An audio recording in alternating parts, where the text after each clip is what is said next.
Bonjour, mesdames et messieurs, j'espère que vous allez bien où que vous soyez à travers les quatre coins du globe. Chères dames, chers messieurs, chères demoiselles, que la paix de l'éternel s'abatte sur vous. Avant de poursuivre cette vidéo, je vous invite massivement à vous abonner sur cette chaîne, sur ma chaîne YouTube. Le lien se trouve là, se trouve aussi dans les commentaires. Alors, on dit chez nous en Afrique, malheur aux mensonges et aux menteurs. Malheur à l'imposteur et à l'imposture. Malheur à tous ces gens-là.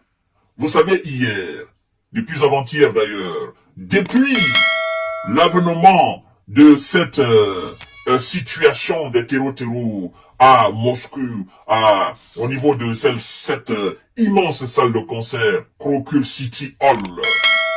Depuis les premières heures, les Ouïsa, comme d'habitude, ont fait une déclaration qui a surpris tout le monde en disant que depuis un certain temps, depuis le 7 mars, eux, ils étaient au courant de quelque chose qui se tramait, n'est-ce pas, sur la tête de la Russie. Et qu'ils ont même pris la peine d'informer le gouvernement russe. L'ambassadeur des États-Unis aux États-Unis, en Russie, nous a même dit clairement qu'ils ont passé l'information aux ressortissants des Ouïsa en Russie de ne pas se rendre, n'est-ce pas, dans les centres commerciaux, mais aussi dans les salles de concert et dans tout lieu de regroupement. Alors, chers dames, chers messieurs, chères demoiselles, qu'est-ce qui se passe aujourd'hui? Vous allez comprendre tout à l'heure, mais avant tout, partagez cette vidéo dans tous les groupes possibles. Partagez cette vidéo, parce que nous sommes à la quête de la vérité. Et pourquoi d'ailleurs toutes ces tentatives de justification des visas? Nous allons y revenir. Mais écoutez d'abord, c'est que le bras droit, le phare, l'œil, les yeux, n'est-ce pas, le nez, la bouche de la Russie aux États-Unis. Écoutez, quand je dis l'œil, la bouche, les oreilles de la Russie aux États-Unis, je parle du représentant légal, légitime de la Russie aux États-Unis, qui est alors l'ambassadeur russe aux États-Unis. Qu'est-ce que l'ambassadeur nous dit par rapport à cela? Parce que vous devez savoir que l'ambassadeur est le messager de la Russie aux États-Unis. Il est aussi, aux yeux des États-Unis, le messager légal légitime, n'est-ce pas, des États-Unis, naturellement, auprès aussi de la Russie. C'est-à-dire que l'ambassadeur transmet les messages de son pays aux États-Unis, il transmet également les messages des États-Unis à son pays. Alors, quoi qu'il en soit, les États-Unis doivent passer par l'ambassadeur russe pour informer quoi que ce soit au gouvernement russe. Alors, qu'est-ce qui se passe au niveau de cet ambassadeur? Chères dames, chers messieurs, chères demoiselles. Je vous ai dit que le mensonge va partir, la vérité va apparaître. Et c'est cette vérité-là qui va construire le monde, un monde véritable et un monde sain. Mesdames et messieurs, écoutez ce que l'ambassadeur dit. Les Ouïsa n'ont pas informé la Russie au sujet des attaques terreaux. Ils n'ont pas informé. Contrairement à ce que l'ambassadeur, n'est-ce pas, l'autorité américaine avait dit, parce que la Maison-Blanche avait dit qu'elle a partagé les informations avec la Russie au sujet d'une éventuelle marmaille des terreaux. Vous comprenez?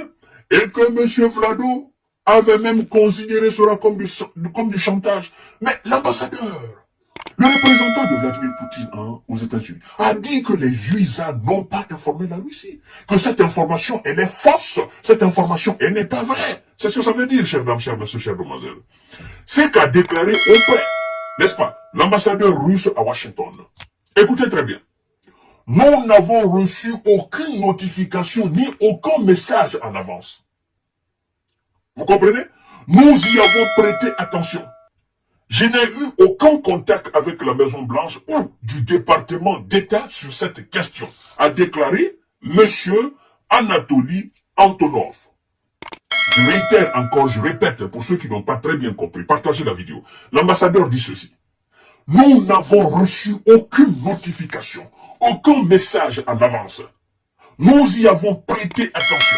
Je n'ai eu aucun contact avec la Maison-Blanche ou le département d'État sur cette question, a déclaré Anatoly Antonov. Chères dames, chers messieurs, chers demoiselles. partagez la vidéo. La vérité va sortir. Partagez la vidéo. On est là pour parler de ça. On est là pour vous informer. On est là pour dire, pour ressortir, c'est-à-dire pour départir le mensonge de la vérité. Et dire exactement qui est responsable de ça. Quels sont ceux qui se cachent derrière cette histoire-là. Alors écoutez bien. Le 8 mars, l'ambassade américaine en Russie a déclaré qu'elle surveillait les informations faisant état de projets de terreau visant à attaquer le grand rassemblement de personnes à Moscou, y compris des concerts.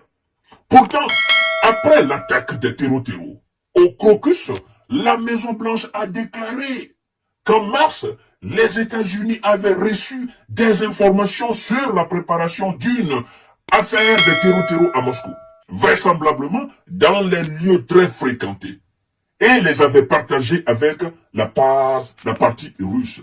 La Maison-Blanche a déclaré qu'elle a reçu des informations par rapport à une éventuelle, n'est-ce pas, à un éventuel mouvement de terreau, parce qu'il y a des termes qu'il faut faire très attention avec, à un éventuel mouvement de terreau qui planait sur la Russie. Et que eux, ils ont partagé cette information avec la partie russe. Et que même M. Vlado avait considéré cela comme du chantage de la part de Visa.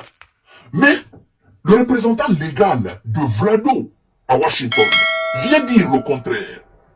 Qu'il n'a pas été informé, la Russie n'a pas été informée.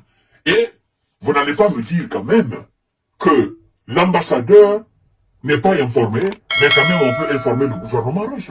On peut informer directement. Non, non. Et même si c'est ça, l'ambassadeur, avant de faire cette contre-déclaration, doit forcément d'abord demander aux autorités en Russie pour dire, mais cette information venant des États-Unis, en disant que ils ont partagé cette information avec vous. Est-ce que cette information, elle est vraie? Parce que moi, en tant qu'ambassadeur de la Russie, ici à Washington, j'ai pas reçu cette information. J'ai pas partagé, n'est-ce pas? J'ai pas eu, n'est-ce pas, un débat au niveau même de la Maison-Blanche, encore moins du département d'État. Personne ne m'a informé. Nous n'avons parlé de ça à personne. Et personne n'a informé aussi un membre de l'ambassade. Même pas moi, mais personne n'a informé. Nous n'avons même pas entendu des murmures. Est-ce que vous, à Moscou là-bas, est-ce que vous avez informé? L'ambassadeur ne peut pas se permettre de faire une déclaration pêle-mêle.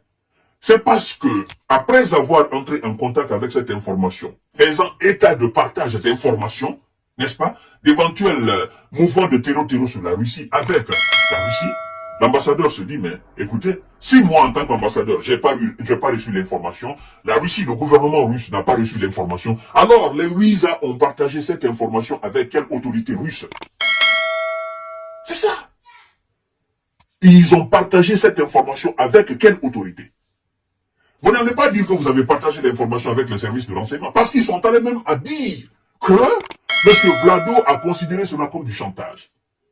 Mais si Vlado a considéré cela comme du chantage, ça veut dire qu'il était informé. Mais Vlado n'a même pas réagi par rapport à cela.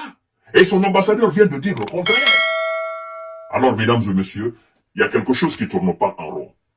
Ce qui ne tourne pas en rond là, c'est ce qui va sortir bientôt. Parce que les Russes sont en train de faire les véritables enquêtes. Je vous ai dit que le mensonge va tomber. Et la porte-parole de la diplomatie même russe, Maria Zakharova, vient de faire encore une déclaration, mais pas possible. À tout à l'heure, pour parler de cela, cette histoire-là, il y a une main cachée derrière. Mais cette main cachée-là, il faudrait avoir des éléments pour montrer aux yeux du monde que oui, c'était ceux-là. Ah, voilà. Donc, abonnez-vous sur cette page, activez la cloche de notification et, naturellement, abonnez-vous aussi sur ma chaîne YouTube. Cliquez sur le lien, vous vous abonnez. Voilà, mesdames et messieurs.